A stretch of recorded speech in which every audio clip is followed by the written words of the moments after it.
Hi, it's me, Vagina of P.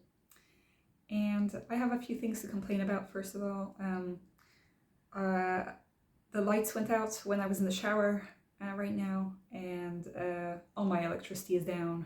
I can't cook a meal, I can't dry my hair. Thankfully there is heating in this house because it is -3 degrees outside and finally snowed. There are workers outside and they work every day from 6:30 in the morning, waking me up every day despite me being on holiday.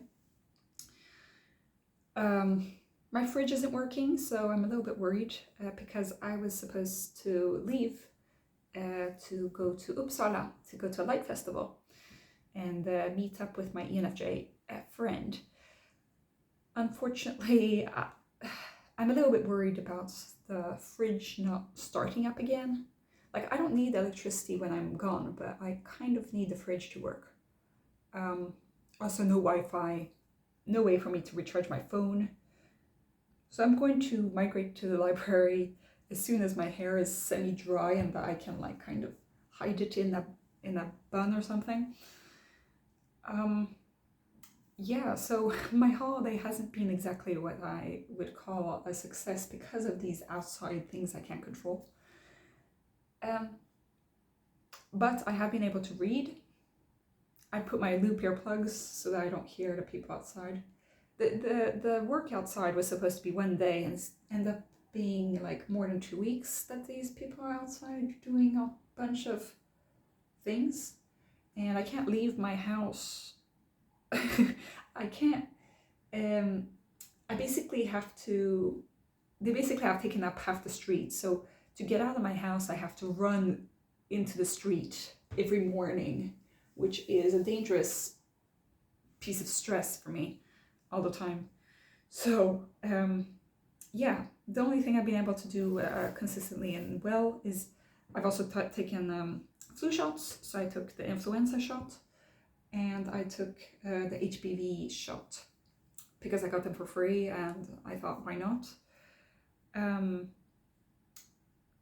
But that made me pretty drowsy and tired.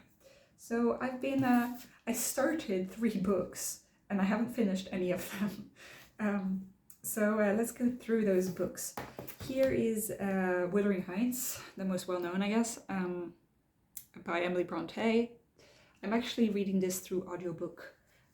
So I'm a quarter of the way through, not really doing much progress, but let's just say that it's okay. I'm not really a Brontë or Austen fan because I have such a hard time getting into their books. They're probably great writers. I mean, a lot of people love them. I just don't really connect. The only book I've been able to read from start to finish is Pride and Prejudice. I didn't have to read any in school, just so you know. So this was on my own free time. I thought, well, I've seen the movies of Pride and Prejudice and I thought that both the 1995 and the 2005 one were really good. The book, however, I would not say is much better. The movies are so good that the book is not as good. But I don't know, I think that it's a problem that lies in me that I cannot find it in myself to forgive Mr. Darcy in the book. Like, everybody's like, oh, but you know, it was Lizzie who was prejudiced all along, and you know, yes, okay, Darcy was acting pretty arrogant, but in the end they just love each other, you know, and sure, but I just didn't see it. I don't know if it's the way that it was written that just didn't connect with me. But yeah, I've also tried to start reading Sense and Sensibility. That didn't work. I tried to read Wakefield Hall or something. That didn't work. I can't get past the certain few amount of pages. Yeah, one day I will. I do want to read Emma though, because I've heard that one is pretty good and I like the movie for Emma. and you're not supposed to like the main character of Emma, like she's kind of a brat. However, in this book, The Wuthering Heights, you're not supposed to like any of the characters. All the characters hate each other and they're all mean towards each other, and it's just doom and gloom. And that's the enjoyment of the story. It's a really good book to read in autumn when it's cold and grey and dreary. Possibly raining, and if there's a thunderstorm is even better, but if you don't have that, it's still good. I don't really know what is going on in the plot. I don't understand. I do think that the audiobook is good for me because I can hear the different accents being told rather than written, because written accents never really works well. The story is told in a little bit of a hectic manner. Like first is some random guy who goes to the house and doesn't understand what's going on.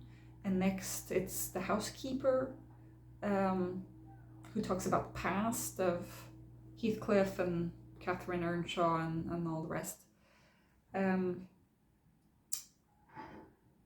I don't really know how it will keep going.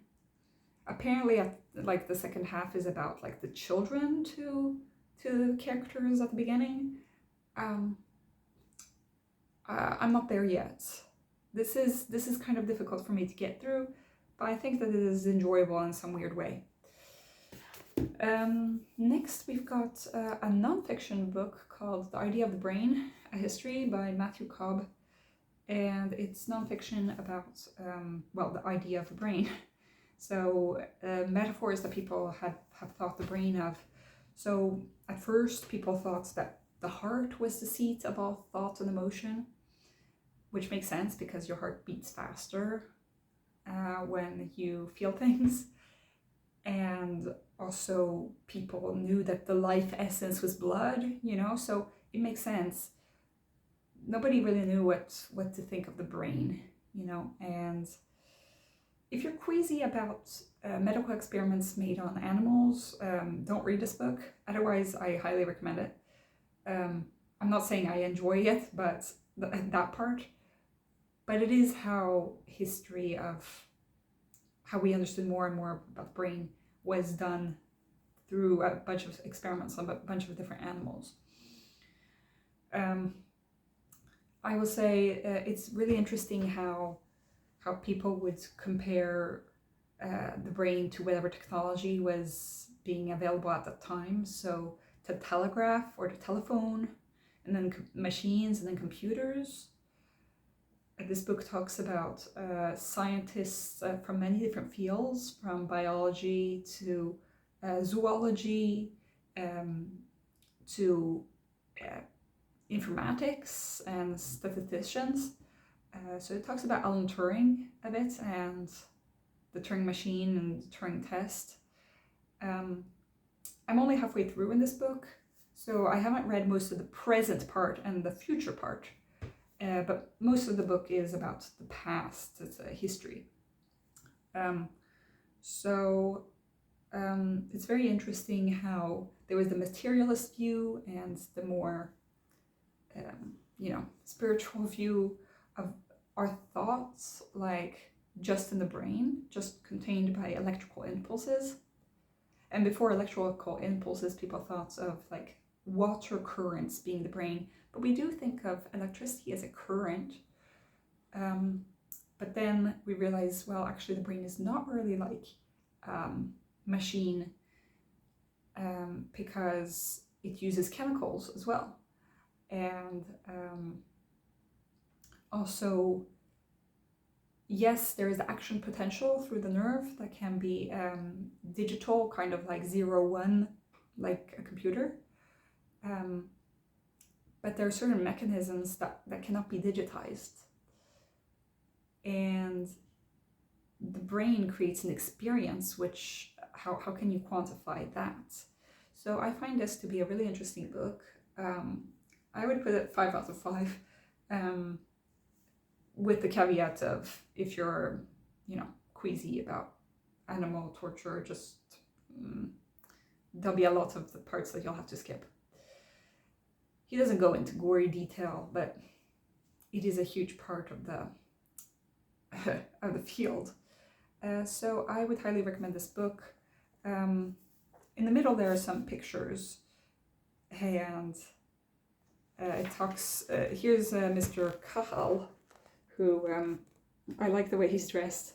I guess that this was before lab coats or whatever, but he was a biologist, but he was really good at drawing and good at photography, so that's why. So he got the Nobel Prize in 1906, and I find that it's really informative and easy read. Then I've got Kazuo Ishiguro, an artist of the floating world, which I will say is kind of the precursor to The Remains of the Day. The Remains of the Day is a much better book, at least in my view. Especially if you are from a Western country and not from Japan, it might be difficult to really relate to the Japanese custom that are in this book. So this book is centered in Japan post-World War II. The Remains of the Day is England post-World War II. So they are very similar. The main characters are very similar. They're both older gentlemen who are very stubborn and principled people, and who are sometimes that to a fault, and very loyal people, patriotic people. I won't try to spoil what is going on, but you can kind of guess. Kazuo Ishiguro is very well known for all of his unreliable narrators, and this is no exception. I've read Never Let Me Go, The Remains of the Day, Claire and the Sun, Nocturnes, and all of them have unreliable narrators. I'm planning to read The Buried Giant and The Unconsoled after this. It's just that The Unconsoled is like 500 pages or something, so it's a really big book. I think that, and then there are like two other books that I haven't read by him. There are The Pale View of the Hills and When We Were Orphans. So I've read around half of his bibliography. I really enjoy his style of writing. It's quite simple and poetic, and really makes you think about quite deep ethical ideas. I will say that this one is the least good out of the ones I have read, but that's just because his other books are just so good. So the difference between this and The Remains of the Day, I'd say don't read this if you have read The Remains of the Day, because this is kind of a book that he wrote a few years before The Remains of the Day. Extremely similar, just different contexts. Another similarity between these two is let's get into the differences. Okay, the difference is that this one is set in Japan, the other one is set in Britain. So you can read this as a Western reader, but I think that it's more compelling to read the British one, just because you can really understand what is going on. Here I don't understand what is considered normal for the time and place and what is considered strange. Apparently in this time in Japan, you would have private investigators whenever you would secure a marriage, which that was new to me. I guess that he wanted to make sure that the family reputation of the person that, like, you're marrying off your daughter to this family, then you need to hire a private investigator.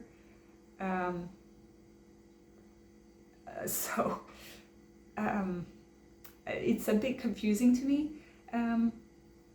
but I do think that it's really interesting.